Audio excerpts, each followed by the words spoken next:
Hi guys, welcome to the channel. In today's video, I'm going to show you how you can get verified on Threads. So before getting into this video, must subscribe to our YouTube channel and click on the bell icon.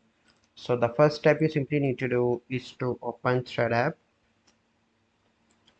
So as you can see that this profile is verified, this profile is verified as well.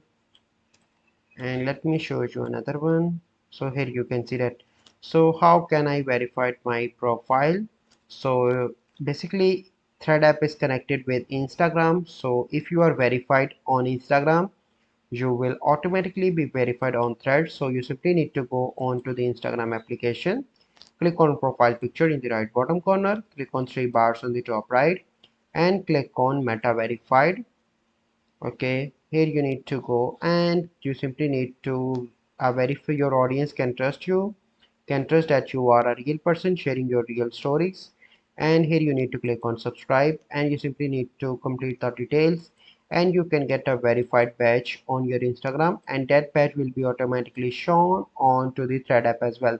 So this is the process by which you can get verified on Thread.